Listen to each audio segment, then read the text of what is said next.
Hey everyone, it's Emily. Welcome back on my channel. Today's video is going to be a Sephora haul. So I have been purchasing a few of the newer products that have been coming out, and I'm wearing most of these actually today on my face, so I will be able to give you a first impression. A lot of you have been requesting that I do an update video in like 2 weeks after trying them out in detail, so that's what I will be doing. But if there's any of these products you want to see like a full video just about them, let me know and I will do it. For example, today I'm actually testing the Urban Decay All Nighter. This is the waterproof longwear liquid foundation, which wearing it today, so if you were wondering what's on my face, that's what it is. I got the shade 3.25, which is just a hint too light, but I feel like it's easier to make a shade a little bit lighter than a little darker work, so that's what I've been going for. And I can just always go a little crazy with the bronzer, but I think the shade will match me more all year round if I get something darker. I feel like this is a great shade for me. It's a hint on the yellow side, it's not too warm. With that said, during the summer my skin is a little bit more on the combination side, and I've been wanting to test out longwear foundations because when you have dry skin, it's really hard to pull them off. They emphasize any dryness, but during the summer I can pull them off. So I decided to try this, and first impression, wow, I'm actually impressed. The coverage is full coverage. I don't have a lot of imperfection to cover, but I do have a little bit of redness, a little bit of a few veins and stuff, and completely covered it. Even covered my little freckles. I didn't apply a lot of products around my nose. I just don't need it, so I tend to apply it as little as I can, and I used a full pump for my face. Completely shocked, but as you can see, you can barely see a little bit of freckles. Everything else is covered on my cheeks. It looks great. I have zero complaint. It looks awesome. I didn't apply any powder or any primer, and it barely shows any pores, which impressive for something full coverage. So first impressions so far, I'm impressed. I love it. I would recommend it. I will do a full video on this product because I'm going to be wearing it for 12 hours today. And I'm also going to include my full thoughts in 2 weeks whenever I have the time to wear it a couple times, so I can give you all the details. But so far, I'm impressed. Let me go with what's on my lips because I always get that question. I should always start with what's on my lips. This isn't the newest product, but it's still kind of new, at least to me. Anastasia Beverly Hills came out with more liquid lipsticks, and I've been trying to purchase them because they're always sold out. So every time there's like 1 or 2 that is online, I'm like, oh, purchase. So I will be able to do a lip swatch video on the full line, hopefully this summer, if I can accumulate all the shades. But the color I'm wearing right now is the color Stripped, which I love it. I love that color. I wasn't sure. I feel like you can see the difference. On my lips, it's a tiny little bit darker. I don't know if it's because of my lip color. I'm still currently testing the formula. The formula seems to have problem with lighter shades in general. I want to test all the ones that I have just to make sure if it's constant, which shades are better than other, because if you remember Pure Hollywood, when they first came out, that one doesn't really work on me. Like, it just emphasizes any dryness. This one is like on the verge of being too dry looking, but I like the color, so I kind of don't mind, and I'm not really sensitive to dryness on my lips. The other color is Kathryn. How stunning is that? It's amazing. Like I said, whenever I'm done, whenever I have all the shades, I'll do a full lip swatch video with reviews and everything, but I wanted to test out the color, the formula of the new colors, just to see if it's consistent, because the first batch, it was like hit and miss, and then she came out with some new colors which were mostly a hit, and this one there's a lot of nudes, so I wanted to test out if they are as good as the newer formula or if it's like the older one. Anyway, I will be letting you know, but first impression, a little dry looking. You might be able to see. It's not horrible, but you can see more of the dryness, and I want to test out the wear of them, so if they tend to transfer or not whenever you wear them for a couple hours. So this is Stripped. I was so excited for this. If you don't know, I am obsessed with Nars, especially their cheek products, but I was never, whoops, almost had an accident. I was never able to get one of their half-half like blushes highlight shades, because there was either one I liked, the other one I didn't, or just the formula I wasn't crazy about.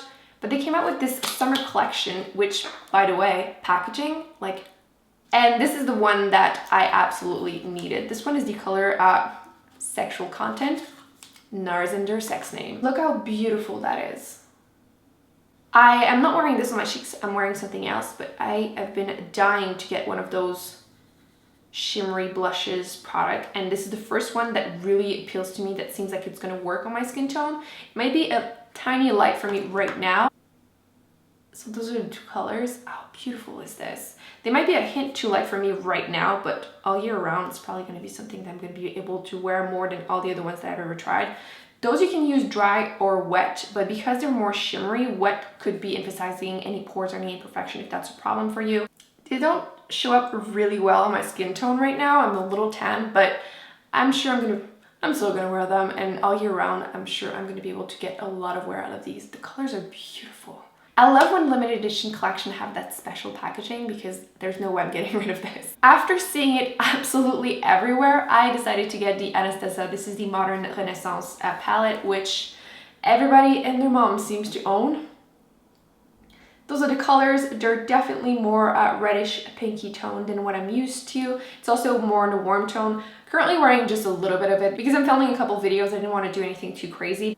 I'm wearing this mauvey color in my crease and then the lighter color all over my lid. So far, loving it. It's beautiful. It's very easy to use, so I can't complain. I'm obviously going to be testing out more different shades and let you know what I think about it. But so far, it's a great palette. It's definitely out of my comfort zone. And I have to say the packaging, I wish you could feel it through the camera, but it's so soft. It's crazy.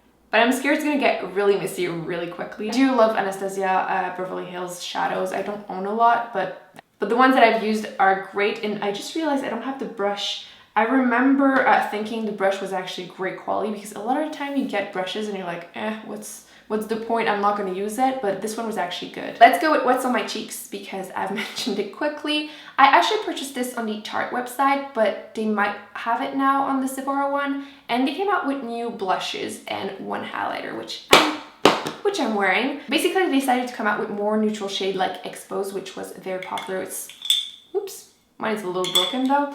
But that color I wear so much, which by the way, you can see whenever a Tarte blush is being like shows use, you know you've used it a lot. I adore this like warmish, plummy, neutral blush. Right here, that's Exposed. So they came out with 3 new shades, which I'm sure are going to be really popular. I'm currently wearing the color Risque, a little bit on my cheeks. I didn't want to apply too much, but it's a little bit warmer. It's much lighter.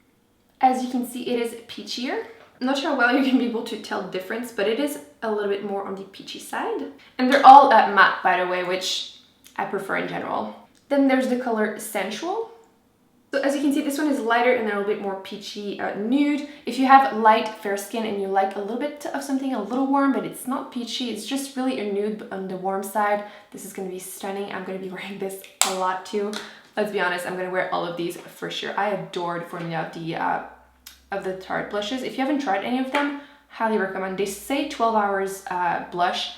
They're not kidding. You can sleep with them. Don't do it. But if you do, you're still going to wake up with perfectly blushed cheeks, which who doesn't want that? If you have oily skin and blushes do not last on you ever, this is a solution. They will not budge. Finally, the last one is Seduce. So as you can see, the last one is more pinky, a little bit more plummy.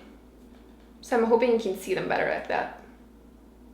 Last but not least, they came out with a highlighter, which who doesn't want more highlighters? Which I think we've established that recently, that you can never have too many highlighters, right? The shade is called Expose Highlight, which is a gorgeous champagne color, and I tried to apply it, but it's hard to really show a highlighter, which that's where it is. Here you go.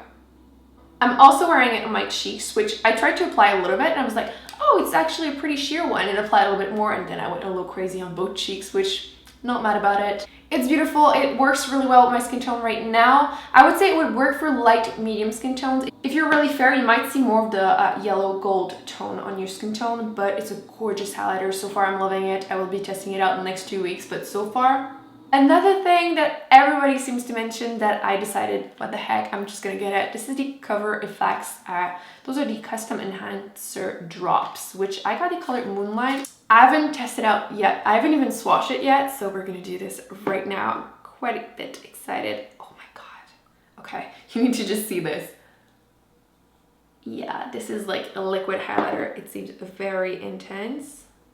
Oh my god. I'm gonna be testing it out alone on my cheekbones or mixed with my foundation, but oh my god. This is so most awkward swatch ever, but look how intense that is.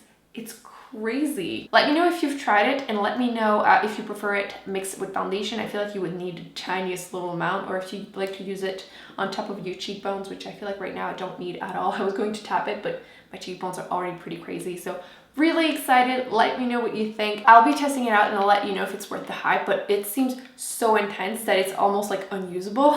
The second foundation I decided to pick up is the Makeup Forever. This is the Water Blend Face and Body Foundation. I got the shade R300 because it's the color I have in the Ultra HD foundation, so I assume that would be the color I would use. But when you get it, it's a little, I don't know.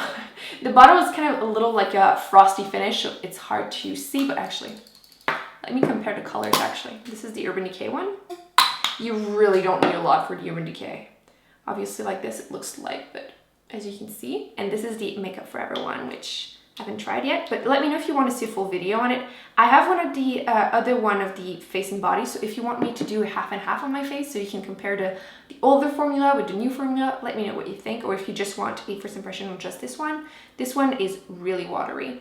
As you can see, it's glowy. It's more pink tone than the one that I have from Urban Decay. There's a little bit of a fragrance to it, but again, I'll be testing it out. Let me know if you want to see a full video on it, half and half with the older formula or anything like that. Otherwise, I will include, no matter what, my full review, full thoughts in 2 weeks whenever I do the update. But I've been, again, loving a lot the Makeup Forever foundation, so I wouldn't be surprised if I like it. I do love a lightweight foundation for summer. It's also very nice during the day. It seems a bit on the pink tone side, which is my only complaint with Makeup Forever. I feel like I'm in between shades. It's either too pink or too yellow or too dark or too pale, so I'm having a little bit of trouble with that, but the formula are usually so good that I kind of like just go with it. So that's it, guys. I hope you enjoyed this video. Let me know in the comments if there's any of these products you want to see a full exclusive video on. Otherwise, I will be doing a review in 2 weeks, updating you which ones I'm keeping, which one I might not keep, which one I think are worth the money or not. So yeah, I hope you enjoyed this video. Don't forget to give it a big thumbs up. Don't forget to subscribe and not miss any future videos, and I will see you in my next one. Bye.